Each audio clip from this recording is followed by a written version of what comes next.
L'accord du verbe avec le sujet. Donc, le verbe s'accorde toujours avec son sujet, peu importe où est-ce qu'il est placé le sujet, peu importe c'est quoi le sujet, il s'accorde avec le sujet. Ça me semble une évidence. Ce qu'il va aller chercher de son sujet, c'est la personne grammaticale. Donc, je, tu, il, nous, vous, il. Première, deuxième, troisième, singulier ou pluriel.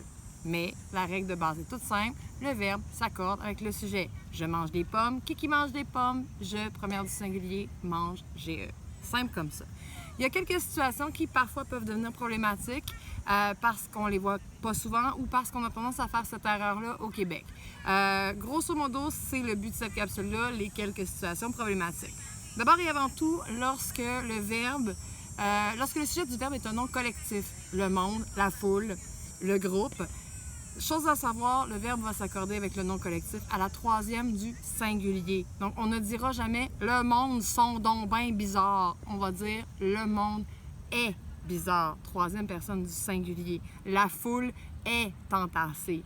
Okay? Donc, au niveau du nom collectif, lorsque vous avez un nom qui parle d'un groupe de personnes, mais qui est au singulier, vous devez le traiter comme un troisième du singulier.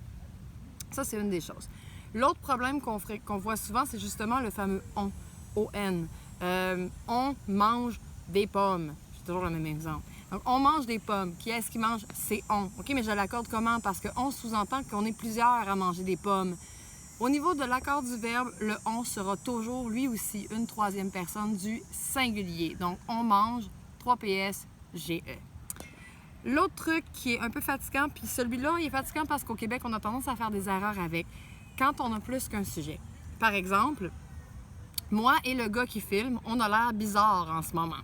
Donc, moi et le gars qui filme, on a l'air bizarre. Le sujet ici, là, qui est-ce qui a l'air bizarre? C'est moi et le gars qui filme. Donc, on est deux personnes dans le sujet. Ce que vous allez faire pour réussir à accorder votre verbe comme il faut quand vous avez une situation où vous avez deux sujets, donc deux personnes grammaticales différentes, vous allez toujours prendre le chiffre le plus bas. OK? Donc, moi, première personne du singulier. Le gars qui filme, troisième personne du singulier. Troisième, première. Donc, le chiffre le plus bas, c'est moi, c'est la première. Donc, vous allez prendre le chiffre le plus bas puis transférer ça au pluriel. Première personne du singulier égale première personne du pluriel. Donc, moi et le gars qui filme, nous, on a l'air bizarre. OK? Donc, il faut toujours y aller avec la personne la plus petite. Si vous n'avez pas de première personne, vous allez vers la deuxième. Toi et le gars qui filme, jouez à quelque chose. Toi, deuxième personne, le gars qui filme, troisième. Donc, vous y allez avec vous. La dernière situation qui est vraiment fatigante, c'est ce qu'on appelle techniquement les mots écran. C'est-à-dire qu'entre le sujet et le verbe, il y a un autre pronom personnel. Puis généralement, on a tendance à aller accorder direct sur ce pronom-là. Je vous explique la grammaire. Qui est-ce qui explique la grammaire? C'est vous ou c'est je? Donc, le truc pour enrayer le problème du mot écran, c'est de le rajouter dans votre question. Qui est-ce qui vous explique la grammaire? Oh, c'est je. Je est le sujet, vous est le mot écran.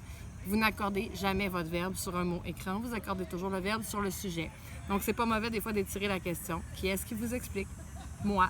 Qui est-ce qui a fini de vous expliquer? Moi.